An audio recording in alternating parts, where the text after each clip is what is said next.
nice event. And I realized, wow, there are jujitsu nerds. I think they have Yeah. been for some time, but so these guys don't really seem like fighters. They're these nerdy young guys, and they're pretty good at jujitsu too, you know. And like one guy went out there and he got like a 20-second inside heel hook and won. I was like, wow, that's about as efficient as you can be. Like to take somebody down, pass their guard, get their back, and rear naked choke them. That takes a fair amount of energy, you know. Yeah. But if you know leg locks better than the other guy and you get an inside heel hook, you can expend almost. You literally don't even sweat at all, you know. So I'm like, wow, these guys are clever. They figured out an efficient way to win here, you know. I think you're right. I think something about taking away the striking allows like this subculture of jujitsu nerds. You don't really have like boxing nerds, right? Like, I don't think so. Right? I don't think so. I don't think so. I Or think like, you'd lose your brain cells too quickly yeah, too, the right? MMA nerds, like I think there's something about getting hit and that aggression. Yeah, that stops that for some reason. But I completely agree. That's one of the obvious insights I gained is that this isn't fighting. I know they call it fights a lot, and I get what they're trying to do there. That's fine.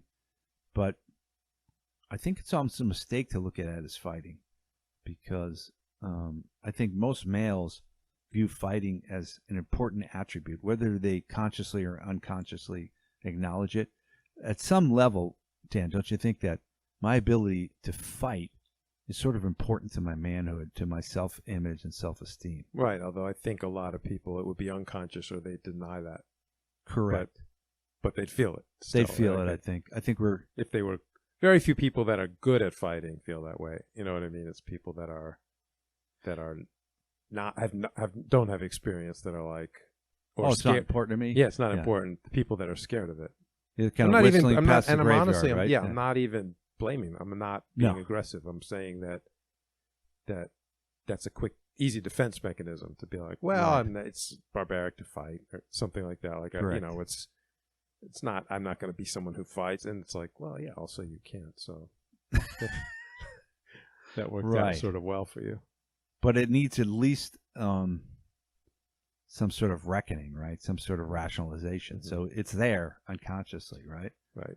But I'm interested in you. You are a jiu-jitsu guy saying usually jiu-jitsu guys are defensive themselves about like calling it a fight and being like, oh, it's.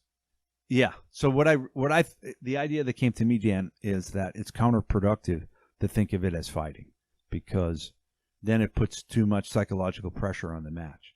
It's like, wow, if I lose this match, then at least at some level unconsciously, I'm going to think that guy's a better man than me. And that's just not the case. They just happen to be better at this game of jiu-jitsu than you.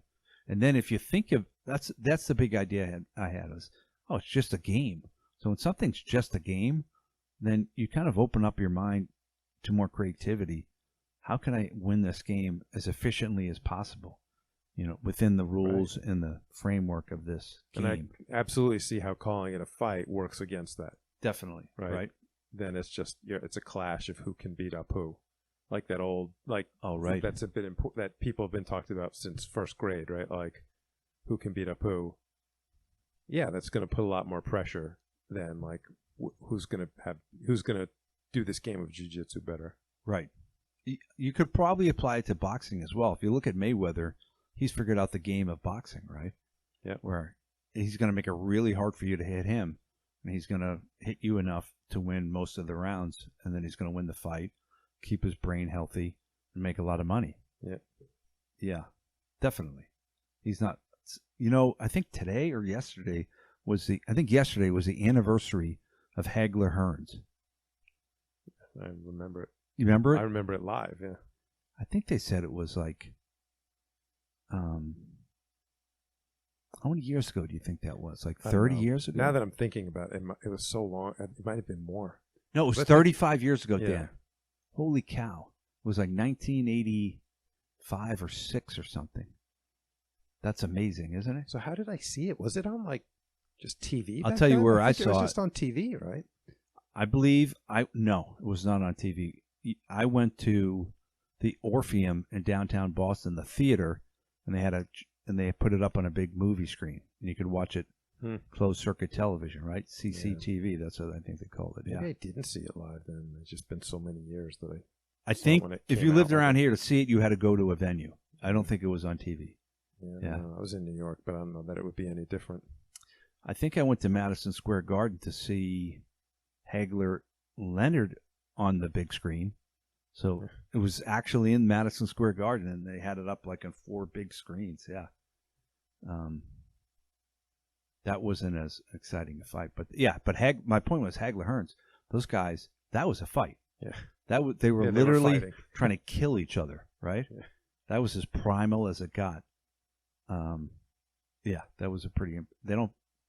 Mayweather doesn't box like that. No. Definitely not. He's too smart for that. So those are a couple of the things I learned, Dan. That it's all a game.